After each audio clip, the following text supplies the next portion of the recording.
Hi friends, ಎಲ್ರಿಗೂ ನಮಸ್ಕಾರ. ನಾನು ನಿಮ್ಮ ರಶ್ಮಿತಾ ನಾವಿ. ಇವತ್ತಿನ ವಿಡಿಯೋದಲ್ಲಿ ಬೇಲ್ದ ಹಣ್ಣಿನ ಜ್ಯೂಸ್ ಮಾಡೋದು ಹೇಗೆ ಅಂತ ತೋರಿಸ್ತಾ ಇದ್ದೀನಿ. ಬೆಲ್ಲ, ಏಲಕ್ಕಿ ಪೌಡರ್, ಬೇಲ್ದ ಹಣ್ಣನ್ನು ಕೆಚ್ಕೊಂಡು ಅದನ್ನು ಸ್ಪೂನಲ್ಲಿ ತೆಕ್ಕೊಳ್ಳೋಣ ಬನ್ನಿ. ಫ್ರೆಂಡ್ಸ್, ಈಗ ಕೆಚ್ಕೊಂಡು ಬಂದಿದ್ದೀನಿ. ಇದನ್ನು ಸ್ಪೂನ್ ಸಹಾಯದಿಂದ ತೆಕ್ಕೊಂಡು ಒಂದು ಬೌಲ್ಗೆ ಹಾಕ್ಕೊಳ್ಳೋಣ ಬನ್ನಿ. ಇದು ಬಿಸಿಲಿಗೆ ತುಂಬಾ ಒಳ್ಳೆಯದು.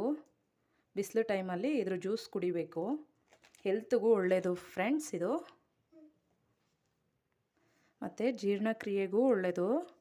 ಗ್ಯಾಸ್ಟ್ರಿಕ್ಗೆ ಎಲ್ಲದಕ್ಕೂ ವಿಟಮಿನ್ಸು ಎಲ್ಲ ಸಿಗುತ್ತೆ ಇದರಲ್ಲಿ. ತುಂಬಾ ಚೆನ್ನಾಗಿರುತ್ತೆ. ಮಕ್ಕಳು ಇಷ್ಟಪಟ್ಟು ಕುಡಿತಾರೆ ಇದನ್ನು. ಫ್ರೆಂಡ್ಸ್, ಈಗ ಎಲ್ಲದೂ ತೆಕ್ಕೊಂಡು ಬೌಲ್ಗೆ ಇಟ್ಕೊಂಡಿದ್ದೀನಿ. ಈಗ ಮಿಕ್ಸರ್ ಜಾರ್ಗೆ ಹಾಕ್ಕೊಳ್ಳೋಣ ಬನ್ನಿ. ಫ್ರೆಂಡ್ಸ್, ಈಗ ಇದನ್ನು ಮಿಕ್ಸರ್ ಜಾರ್ಗೆ ಹಾಕ್ಕೊಳ್ಳೋಣ. ಫ್ರೆಂಡ್ಸ್, ಇದು ಜಾಸ್ತಿ ಆದ್ರೂ ಒಳ್ಳೆಯದಲ್ಲ. ವೀಕ್ಲಿ 2 ಡೇಸ್ ಅಷ್ಟೇ ತೊಗೊಬೇಕು. ಅತಿಯಾದಷ್ಟು ಅಮೃತವು ವಿಷ ಆಗುತ್ತಲ್ಲ, ಹಾಗೆಯೇ ಇದು ಮಲಬದ್ಧತೆ ಆಗಿಬಿಡುತ್ತೆ ಜಾಸ್ತಿ ತೊಗೊಂಡಷ್ಟು. ಸ್ವೀಟ್ ಎಷ್ಟು ಬೇಕೋ ನಿಮಗೆ ಅಷ್ಟು ಬೆಲ್ಲ ಹಾಕ್ಕೊಳ್ಳೋಣ. ನೋಡಿ, ನಾನು ಎಷ್ಟು ಬೆಲ್ಲ ಹಾಕಿದ್ದೀನಿ. ನಿಮಗೆ ಎಷ್ಟು ಬೇಕಾಗುತ್ತೆ ಅಷ್ಟು ಹಾಕ್ಕೊಳ್ಳಿ. ಫ್ರೆಂಡ್ಸ್, ನೆಕ್ಸ್ಟು ಏಲಕ್ಕಿ ಪೌಡರ್. ನೋಡಿ, ಏಲಕ್ಕಿ ಪೌಡರ್ ಹಾಕೋಣ. ಫ್ರೆಂಡ್ಸ್, ನೀರು ಮಿಕ್ಸ್ ಮಾಡ್ಕೊಳ್ಳೋಣ.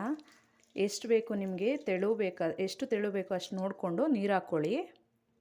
ಬನ್ನಿ, ಈಗ ರುಬ್ಕೊಂಬರೋಣ. ಫ್ರೆಂಡ್ಸ್, ಈಗ ನಾನು ರುಬ್ಕೊಂಬಂದಿದ್ದೀನಿ. ನೋಡಿ, ತೆಳುವಾಗಿರಬೇಕು, ತುಂಬ ಚೆನ್ನಾಗಿರುತ್ತೆ.